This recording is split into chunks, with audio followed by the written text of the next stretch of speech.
नमस्कार मित्रांनो, जय अहिल्या, जय मल्हार, जय शिवराय मित्रांनो. स्वागत आहे तुमचं आपल्या अजून एका नवीन व्हिडिओमध्ये. तर मित्रांनो, मनोज जरांगे पाटील यांच्यासह हजारो संख्येने मराठा आंदोलक मुंबईत आंदोलन करत आहेत. यामुळे अनेक ठिकाणी वाहतूक कोंडीच्या समस्या निर्माण होत आहेत.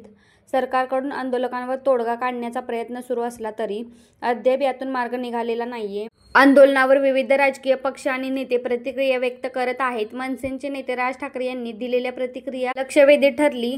त्यांनी मराठा आंदोलकांवर थेट उपमुख्यमंत्री एकनाथ शिंदे यांच्यावर बोट दाखवले. मागच्या वेळेस नवी मुंबईत आंदोलकांना भेटायला एकनाथ शिंदे गेले होते. मग यावेळी पुन्हा आंदोलकांना मुंबईत येण्याची गरज का भासली, असा सवाल राज ठाकरे यांनी विचारला होता.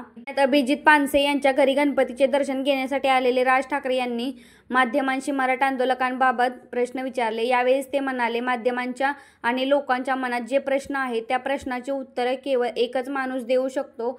उपमुख्यमंत्री एकनाथ शिंदे हेच या सर्व घडामोडींवर प्रतिक्रिया देऊ शकतात. त्यांनी नवी मुंबईत जाऊन मराठा आरक्षणाचा प्रश्न सोडवला असे सांगितले जात होते.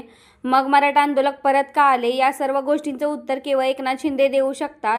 त्यावेळेस मनोज जरांगे पाटील यांनी राज ठाकरे यांना प्रत्युत्तर दिले आहे. यावेळेस त्यांनी अमित ठाकरे यांच्या विधानसभेतील पराभवावर बोट ठेवले. ते म्हणाले, कधीपर्यंत भाजपची री ओढणार आहात? मुख्यमंत्री देवेंद्र फडणवीस तुम्हाला संपवून टाकतील. स्वतःचं पोरगंही निवडणुकीत पाडलंय. मनोज जरांगे पाटील पुढे म्हणाले, तुम्हाला आम्ही विचारले का? तुम्ही आम्हाला सल्ला का देत आहात? तुम्ही भाजपकडे गेलाय, नंतर पुढे पाठिंबा काढून घेतला. तुम्ही ठाकरे बँडचं अस्तित्व खराब करून घेताय.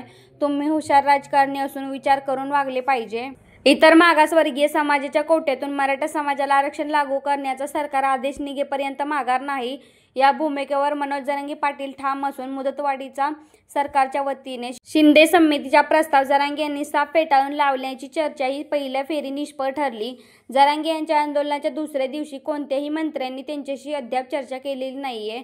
जरांगे यांच्या आझाद मैदानातील आंदोलनाला पोलिसांनी आणखी 1 दिवसाची मुदतवाढ दिली असली तरी जरांगे यांनी कठोर भूमिका लक्षात घेता या प्रश्नावर सरकारशी कोंडी झाली आहे. तर मित्रांनो, अशाच नवीन अपडेट पाहण्यासाठी आपल्या चॅनलला सबस्क्राईब करा. व्हिडिओ आवडला असेल तर लाईक शेअर करा.